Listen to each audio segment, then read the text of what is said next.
வரக்கூடிய சட்டமன்ற தேர்தலையும் பாஜக கூட்டணி பாமக தொடருமா? பாட்டாளி மக்கள் கட்சி தலைமையை ஏற்ற யார் வந்தாலும் திமுக அண்ணா திமுகவை தவிர்த்து யார் வந்தாலும் நாங்கள் சேர்த்துக்குவோம்.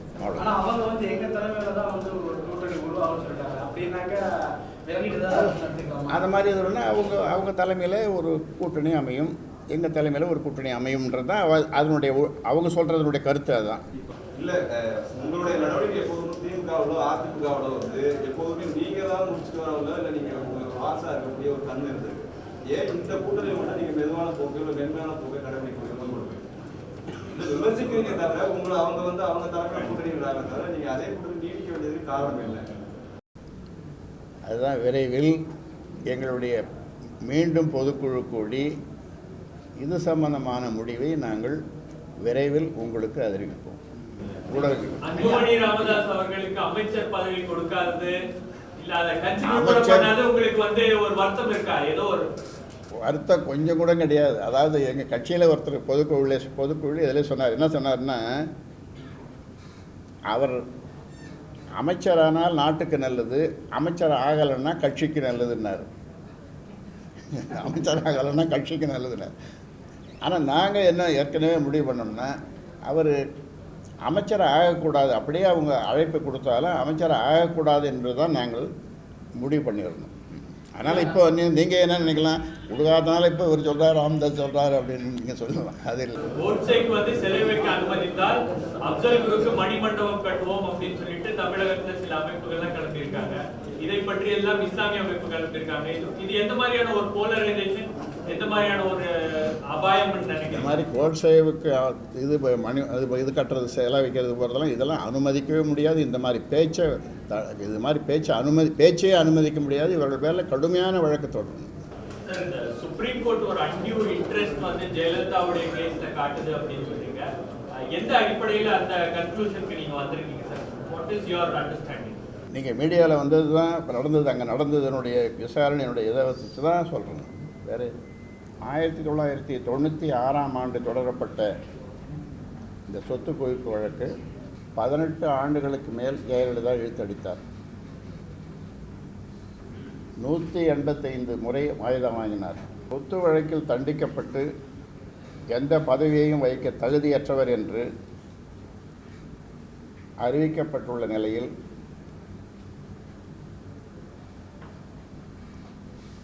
தமது மேல்முறையீட்டு மனுவை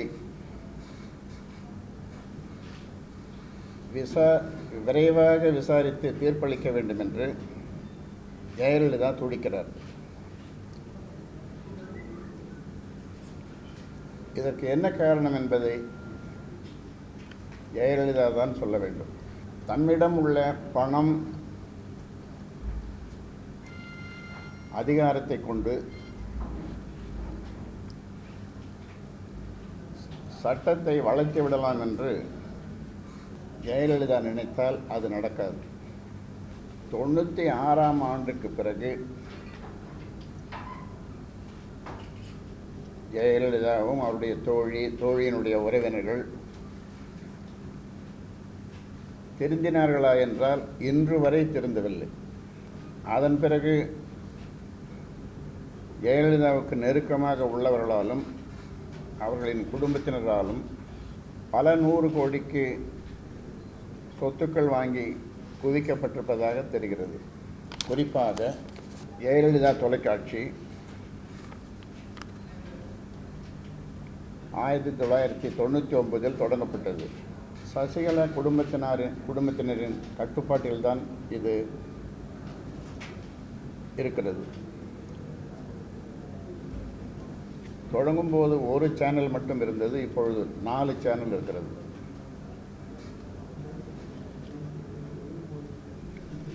இப்போது அதனுடைய மதிப்பு 500 கோடி ரூபாய். டாஸ்மாக் நிறுவனத்திற்கு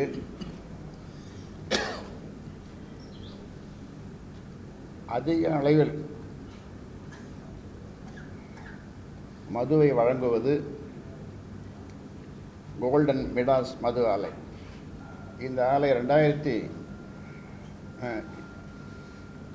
இந்த ஆலை தான்.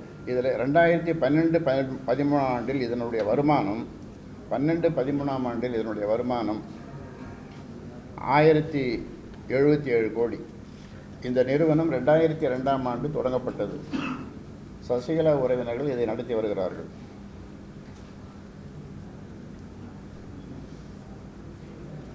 ஜெயலலிதா உதவியாளர் பூங்குன்றனும் இதில் இயக்குநராக இருந்தார். கொடநாடு எஸ்டேட் நிலம் ஏற்கனவே தொடரப்பட்ட சொத்து குவிப்பு வழக்கில் உள்ளது. அதன் பின்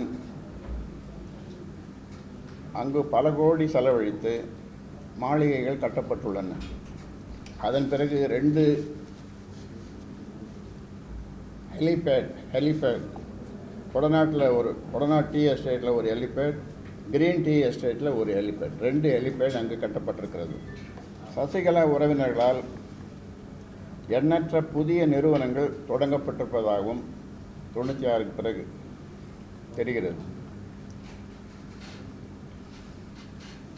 இவை குறித்து உண்மை என்ன என்பதை தெரிந்து கொள்ள மக்கள் விரும்புகிறார்கள்.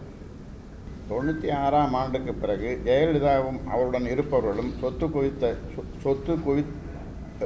சொத்துக்கள் குறித்து இன்னொரு சொத்து குவிப்பு வழக்கு தொடர்ந்து விசாரிக்க வேண்டும். இந்த வழக்கை சீக்கிரமாக முடிக்கணும்னு சொல்லி இவர் துடிக்கிறார், ஜெயலலிதா துடிக்கிறாரு.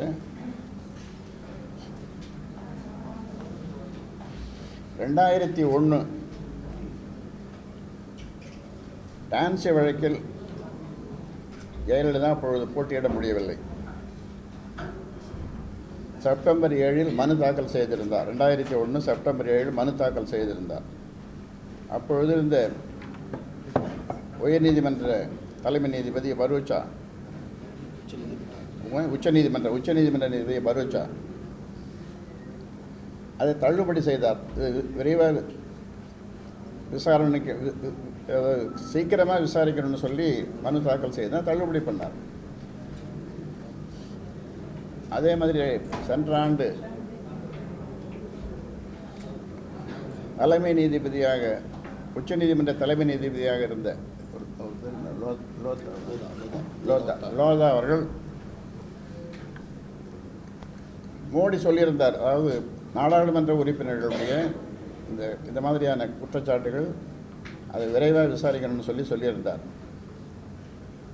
அப்போது அவர் லோதா அதே மாதிரி சொல்லியிருக்கார், அது மாதிரி விசாரிக்க முடியாது, நாட்டில் ஏராளமான கோடிக்கணக்கான வழக்குகள் நிலுவையில் இருக்கிறது, அதனால் இந்த வழக்கையும் விசாரிக்க முடியாதுன்னு சொன்னார். அவரும் சொல்லியிருந்தார், பரூச்சாவும் சொல்லியிருந்தார். ஆனால் இப்பொழுது இந்த வழக்கில் இவ்வளவு அவசரம் காட்டப்படுவது ஏன்? சட்டம்னா எல்லாருக்கும் பொதுவானது தான். ஆமாம், அரசியல்வாதிகளுக்கு சிறப்பு சலுகை கூடாதுன்னு சொல்லியிருக்காரு. இந்த ஊழல்கள் சம்பந்தமாக நாங்கள் ஒரு அறிக்கை தயாரித்து